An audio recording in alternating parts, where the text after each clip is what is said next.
నమస్తే, నా పేరు తేజస్విని. బీసీఎన్ న్యూస్ కి స్వాగతం. ముందుగా ముఖ్యాంశాలు. ఇరిగేషన్ ప్రాజెక్టుల్లో అనుకున్న పనులు అనుకున్న సమయానికి జరగాల్సిందే. జలవనరుల శాఖపై సమీక్షలో అధికారులకు సీఎం చంద్రబాబు ఆదేశాలు.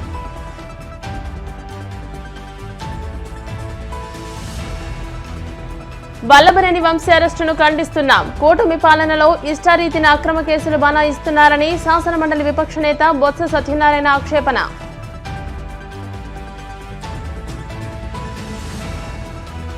వాడపల్లి వెంకటనాలయంలో ప్రత్యేక పూజలు, మంగళ వాయిద్యాల నడుమ శ్రీ స్వామి అమ్మవార్లకు మేల్కొలుపు సేవ, ఐశ్వర్యలక్ష్మి హోమం.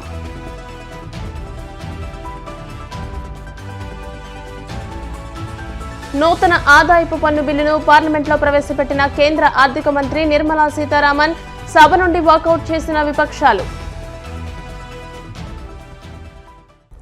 జలవనరుల శాఖపై సీఎం చంద్రబాబు సమీక్షా సమావేశం నిర్వహించారు. రాష్ట్రంలోని పలు ప్రాజెక్టుల పనితీరుపై ఆరా తీశారు. పోలవరం ప్రాజెక్టుపై చర్చించారు.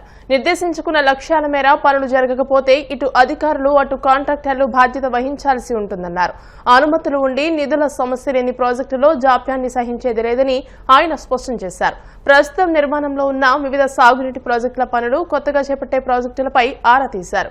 ముందుగా పోలవరం పనులపై అధికారులు ప్రజెంటేషన్ ఇచ్చారు. మొత్తం 1379 మీటర్ల డయాఫ్రమ్ వాల్ నిర్మాణం జరగాల్సి ఉందని, గత నెల ప్రారంభమైన డయాఫ్రమ్ వాల్ పనుల్లో ఇప్పటి వరకు 51 మీటర్లు పూర్తయిందని, ఇంకా 1328 మీటర్లు పూర్తి చేయాలని అధికారులు వివరించారు. విపక్షంపై కక్ష సాధింపే లక్ష్యంగా పనిచేస్తున్న కూటమి ప్రభుత్వం ఇష్టారాజ్యంగా అక్రమ కేసులు నమోదు చేస్తోందని, అలా అక్రమ కేసులు పెట్టి మాజీ ఎమ్మెల్యే వల్లభనేని వంశీని అరెస్ట్ చేశారని శాసనమండలి విపక్ష నేత బొత్స సత్యనారాయణ ఆక్షేపించారు.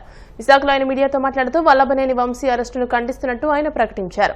కూటమి ప్రభుత్వం ఏర్పడి 9 నెలలవుతున్నా పాలన ఇప్పటికీ గాడిలో పడలేదని, అన్నిటికీ వైసీపీని నిందించడం పరిపాటిగా మారిందని ధ్వజమెత్తారు.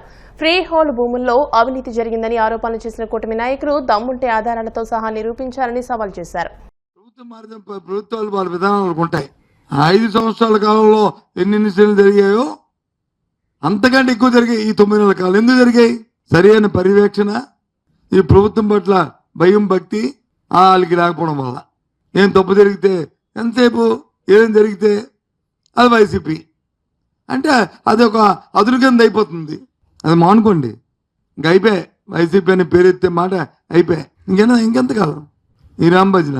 వారానికి ఒక ఇన్సిడెంట్, ఓ రోజు వైజాగ్లో జరిగితే, ఓ రోజు శ్రీకాకుళం జరిగితే, ఓ రోజు అనంతపురం జరిగితే, ఓ రోజు గుంటూరులో జరిగితే ఎంతసేపు వాడిని అరెస్ట్ చేస్తాం, వీళ్ళని అరెస్ట్ చేస్తాం, వాడిని ఎదిరితే అది ఇది. ఇవన్నీ రొటీన్ జాబ్ అవి. దానికి అంత పబ్లిసిటీలు, దానికి అంత ఈ ప్రాధాన్యతలు, దాని మీద అంత ప్రత్యేకమైన ఫోకస్ అవసరంలే. ఈ రాష్ట్రంలో 5 కోట్ల మందికి జరిగే ఏదైనా మంచి అనుకుంటే ఆ మంచికి తగ్గ కార్యక్రమాన్ని చేస్తూ వ్యవస్థని గాడిలో పెట్టి వ్యవస్థని సక్రమంగా తీసుకెళ్ళే ఏ కార్యక్రమం చేసినా అది కావాలి, ప్రజలు కోరుకుంటారు తప్ప కక్షపూరితమైన వ్యవహారాలను ప్రజలు కోరుకోరు. సరే, మీ విధానం అయితే ఇంకో 4 సంవత్సరాలు పోయిన తర్వాత ఎన్నికలు వచ్చినప్పుడు ఆ విధానాలు ఆలోచించుకుందాం. ఎవడు దానికి కాదనలేరు. మీ విధానం మనకు ఉన్నప్పుడు, ప్రజలు మీకు మ్యాండేట్ ఇచ్చినప్పుడు మీ కార్యక్రమం చేస్తుంటే చట్టపరంగా ఏమైనా దాని నుండి చట్టపరంగా ఆలోచన చేసుకుంటాం. నిన్నగా మొన్న హైకోర్టు కూడా అభ్యసించింది. మీ ఇష్టమైనటి పోలీసు వ్యవస్థ పరిధి దాటిపోతుందని చెప్పింది. ఆ కామెంట్ చూస్తే బాధ అనిపించట్లేదు ప్రభుత్వానికి. ఇంత చెప్పారు. నేను మళ్ళీ అడుగుతున్నాను, విశాఖపట్నంలో గత ప్రభుత్వంలో తెలుగుదేశం పార్టీ హయాంలో 14-19లో భూముల కుంభకోణం మీద సిట్ వేశారు. ఆ తర్వాత వైసీపీ ప్రభుత్వం వచ్చి దాన్ని కూడా పొడిగించింది. ఆ సిట్ రిపోర్ట్ ఆ ప్రభుత్వం పడలేదు, ఈ ప్రభుత్వం పడలేదు. కానీ అంకురార్పణ మీరే కదా. ఇప్పుడు చేయండి, దాన్ని ఓపెన్ చేసి మీరే కదా దాన్ని ఫ్రీ హోల్డ్ భూములు అవి చేయండి. ముందు ఓపెన్ చేసి అది బయట పెట్టి ఆ తర్వాత ఫ్రీ హోల్డ్ చేయండి. చేయలేరు మీరు, ఎందుకంటే మీ మాటల్లో ఉన్నంత పటుత్వం చేతల్లో లేదు. మాటలు దేనికొచ్చి పబ్లిసిటీ కోసం, చేతలు దేనికంటే ప్రక్రియ జరపడానికి. అందుకు ఈ కార్యక్రమం అది కరెక్ట్ కాదు. ఈ ప్రభుత్వం సూటుగా ప్రశ్నిస్తున్నాం. అయ్యా, మీ మాటలు మాట్లాడుకుంటారో, ఎక్కువ మాట్లాడుకుంటారో, రివ్యూలు గంటలు చేసుకుంటారో, రోజులు చేసుకుంటారో, పడతారో, మీ స్టైల్ మీది. కానీ ప్రజల తరపున మా డిమాండ్ ఏంటంటే ఇచ్చిన మాటల్ని, ఇచ్చిన వాగ్దానాలని ఎప్పుడు లోపల నెరవేరుస్తారు. ఏదైతే ఫ్రీ హోల్డ్ భూముల మీద వచ్చి పెద్ద కుంభకోణాలు జరిగిపోయాయని చెప్పని మీరు ఏదైతే ఆపాదించారో అది ఎప్పుడు లోపల అవన్నీ కూడా బయటపడతారు. దయచేసి మభ్య పెట్టకండి, సూటిగా ప్రశ్నిస్తున్నాం. ఎప్పుడు లోపల సామాన్యులకు వచ్చి 5,000 నోట్లోకి వెళ్ళే పరిస్థితిని ఈ రాష్ట్రంలో కల్పిస్తారు. రెడ్ బుక్, బ్లాక్ బుక్ పక్క పడేస్తే మీరే మీ ప్రశ్నలోనే ఆన్సర్ ఉంది.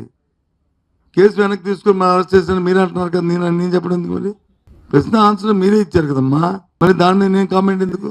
ఏంటి కోలుకోలేకపోతాను? చేతకానుడు ఏం మాట్లాడతారు, చేత కాకపోతే ఏదైనా మాట్లాడచ్చు, ఏంటి విధ్వంసం? కోనసీమ తిరుమలగా వర్ధిల్లుతున్న వాడపల్లి శ్రీ వెంకటేశ్వర స్వామి ఆలయంలో శుక్రవారం ప్రత్యేక పూజలు వైభవంగా నిర్వహించారు. మంగళ వాయిద్యాల నడుమ శ్రీ స్వామి అమ్మవార్లకు మేల్కొలుపు సేవను నిర్వహించిన అనంతరం ఐశ్వర్యలక్ష్మి హోమాన్ని జరిపించారు. అర్చకులు శ్రీ స్వామి అమ్మవార్ల వసంత మండపంలో అష్టోత్తర పూజలను నిర్వహించగా ప్రత్యేక అలంకరణలో ఉన్న స్వామిని దర్శించుకుని భక్తులు తరించిపోయారు.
కాకినాడలో నూతనంగా నిర్మించనున్న క్యాన్సర్ ఆసుపత్రి అంకాలజీ విభాగం ఏర్పాటుకు అనువైన ప్రదేశాలను జిల్లా కలెక్టర్ షణ్మోహన్ సగిలి పరిశీలించారు.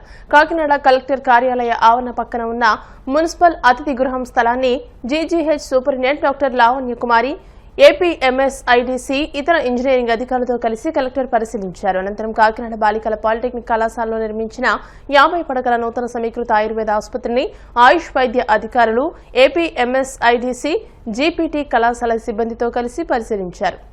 కడప జిల్లా పొద్దుటూరు మండలం గోపవరం గ్రామంలో ఉన్న పశు వైద్య కళాశాలలో విద్యార్థులు నిరసనకు దిగారు. పశు వైద్య చికిత్స సముదాయం వద్ద ఓపీ సేవలు నిలిపివేసి నిరసనను ఉధృతం చేశారు. మెడికల్ విద్యార్థులతో సమానంగా పశు వైద్య విద్యార్థులకు స్టైఫండ్ పెంచాలని నినాదాలతో హోరెత్తించారు. తమ డిమాండ్లను పరిష్కరించే వరకు నిరసన కొనసాగిస్తామని విద్యార్థులు తెలియజేశారు. విద్యార్థుల నిరసనకు ఉపాధ్యాయ సంఘాల సమన్వయ వేదిక రాష్ట్ర గౌరవ అధ్యక్షుడు ఒంటేరు శ్రీనివాసులరెడ్డి మద్దతు తెలియజేశారు. వెటర్నరీ కౌన్సిల్ ఆఫ్ చైర్మన్ తో ఫోన్లో మాట్లాడి సమస్యను పరిష్కరించాలని ఆయన విజ్ఞప్తి చేశారు.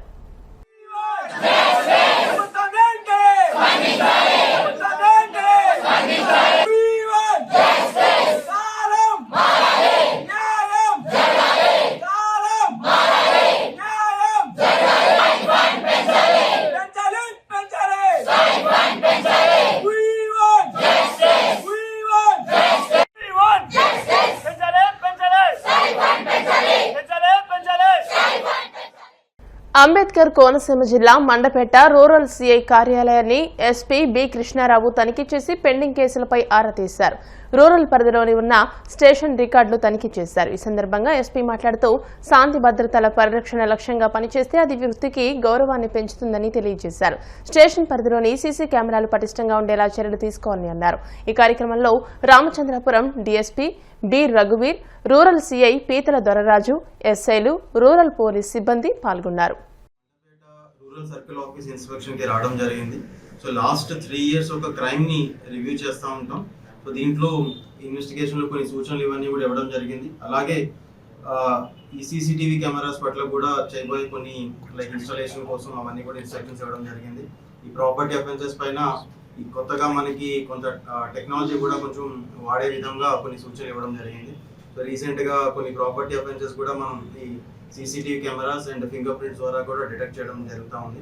ఇవన్నింటి పైన కూడా ఇంకా ఆధునికంగా మనం టెక్నాలజీని వాడి మెరుగైన ఇన్వెస్టిగేషన్ అండ్ మెరుగైన డిటెక్షన్ చేసే విధంగా సూచనలు ఇస్తూ ఉన్నాం. సో గోయింగ్ ఫార్వర్డ్ మనకి కొంత శివరాత్రి కూడా రాబోతుంది. సో దానికి కూడా బందోబస్తు ఇదంతా కూడా ఏర్పాట్లు ఎలా చేయాలి, ఏం చేయాలి అనే దానిపైన కూడా కొంత డిస్కషన్ జరిగింది. గోయింగ్ ఫార్వర్డ్ ఒక మంచి పోలీసింగ్ పబ్లిక్ ఇచ్చే విధంగా, వచ్చిన పెటిషన్స్ ఒక ప్రాబ్లమ్స్ని సాల్వ్ చేసే విధంగా సూచనలన్నీ ఇస్తూ ఉన్నాం. మనకి ఇప్పుడు ఈ March 31 కల్లా కూడా స్టేట్ వ్యాప్తంగా 1 lakh కెమెరాస్ ఇన్స్టాల్ చేసే విధంగా police department with the help of public చేస్తూ ఉన్నాం. ఆ భాగంగా ఎంటైర్ కోనసీమ బిఆర్ అంబేద్కర్ కోనసీమ జిల్లాలో ఇప్పుడు వరకు 800 కెమెరాస్ అవుట్ ఆఫ్ ఆర్ మాకు ఇచ్చిన దీన్ని బట్టి 800 కెమెరాలు ఇన్స్టాల్ చేయడం జరిగింది. గోయింగ్ ఫార్వర్డ్ ఇంకా మిగతా టార్గెట్ ఏదైతే ఉన్నారో దాన్ని కూడా నెక్స్ట్ 1.5 months వీళ్ళు అచీవ్ 800 కెమెరాస్ కూడా పనిచేస్తాం. All the 800 cameras which are installed across different mandals in the district are function.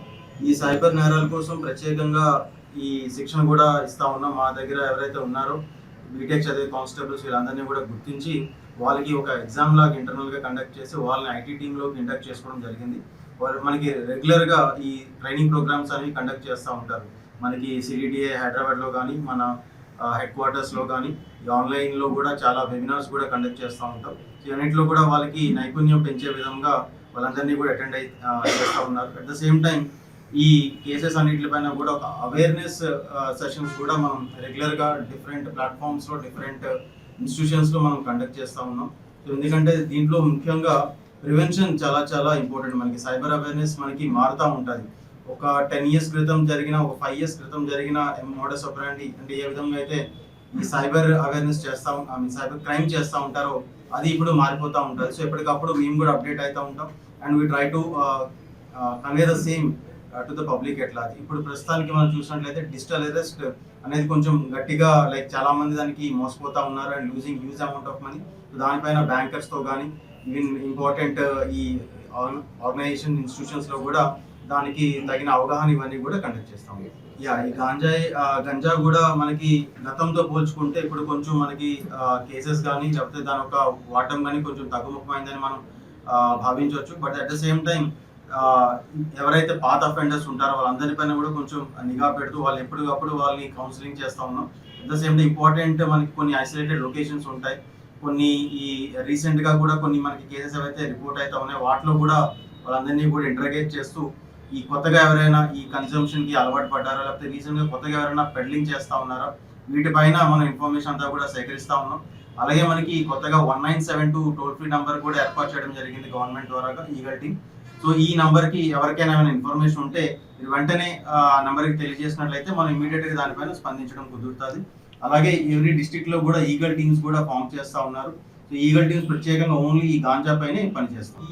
For this particular aspect only, we are requesting the entire public to come forward and support us with the CCTV cameras. Recently కూడా మనకి అమలాపురం టౌన్లో ఒక dicky offence జరిగింది.